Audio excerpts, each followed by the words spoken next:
warahmatullahi wabarakatuh. Saya Suhli Anjili Maulaya dengan NIM 2502021102001.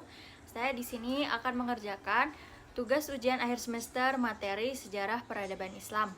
Yang pertama, daulah yang akan saya jelaskan yakni Daulah Islam Andalusia dengan periode dari tahun 711 sampai 1492 Masehi. Berdiri dimulai dari penaklukan Andalusia oleh Tariq bin Ziyad pada tahun 711 Masehi atas perintah Musa bin Nusair atau Daulah Umayyah menjadi negara mandiri di bawah Abdurrahman ad-Dakhil pada tahun 755 Masehi. Masa kejayaan Daulah Islam Andalusia pada masa Abdurrahman III dan Al-Hakam II, yakni saat itu mengalami puncak kemajuan ilmu.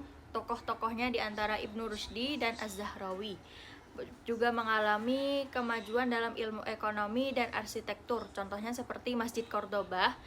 Di situ juga mereka mengalami puncak kemajuan dalam toleransi dan multikultural. Dari SPI yang paling menarik dan menginspirasi. Materi paling inspiratif adalah kejayaan peradaban Islam pada masa Abbasiyah dan Andalusia, karena menunjukkan bagaimana Islam mendorong integrasi ilmu, toleransi, riset ilmiah, serta peradaban besar yang memengaruhi dunia. Ini menjadi bukti bahwa kemajuan umat sangat mungkin dicapai ketika ilmu, keimanan, dan persatuan berjalan bersamaan. Jadi apabila di suatu negara itu ilmunya sudah tinggi, kemudian kebersamaan antar masyarakat sudah tinggi, maka akan majulah suatu negara tersebut. Kemudian kemajuan dan kemunduran Daulah Islam. Faktor kemajuan Daulah Islam diantaranya persatuan politik dan stabilitas kepemimpinan, komitmen terhadap ilmu dan pendidikan, ekonomi kuat, perdagangan maju, militer profesional dan disiplin, hukum dan administrasi yang tertata, serta semangat dakwah dan nilai moral yang dijaga. Faktor kemunduran Daulah Islam diantaranya penyebabnya adalah yang pertama perpecahan politik dan perebutan kekuasaan, yang kedua menurunnya disiplin militer, yang ketiga korupsi dan lemahnya administrasi, yang keempat ketertinggalan dalam ilmu dan teknologi, yang kelima intervensi dan infiltrasi barat, yang terakhir fanatisme golongan dan kurangnya persatuan. Solusi untuk mencegah keruntuhan dalam Daulah Islam apa saja, yaitu memperkuat ilmu pengetahuan, riset dan inovasi, persatuan umat melalui dialog dan kerjasama, kepemimpinan kuat dan amanah, reformasi ekonomi dan pemerintahan. Jadi bila dirasa pemerintahan di situ sudah tidak baik, maka segera direformasi. Kemudian memperkuat akhlak, budaya, kerja dan etos spiritual, serta yang terakhir modernisasi yang selaras dengan syariat. Kita boleh mengikuti terhadap modernisasi yang terjadi, tapi tetap harus sesuai dengan syariat.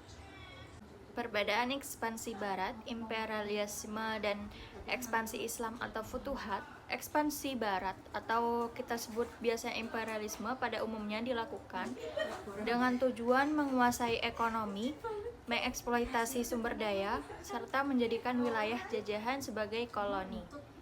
Perluasan wilayah ini seringkali disertai penindasan terhadap penduduk lokal dan penguasaan total atas kekayaan alam. Motivasinya lebih didorong oleh kepentingan politik, ekonomi, dan kapitalisme. Akibatnya, banyak peradaban lokal yang hancur, budaya yang tergerus, dan masyarakat yang mengalami penderitaan. Berbeda dengan itu, futuhat Islam memiliki tujuan yang lebih mulia, yaitu menyebarkan keadilan, dakwah, dan membebaskan masyarakat dari tirani.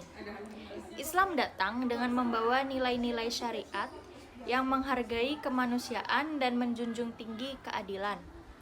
Penduduk lokal dihormati, budaya mereka dijaga, dan para orang non-muslim dilindungi hak-haknya. Futuhat tidak memaksa orang untuk memeluk Islam, tapi memberikan ruang bagi mereka untuk keberagaman.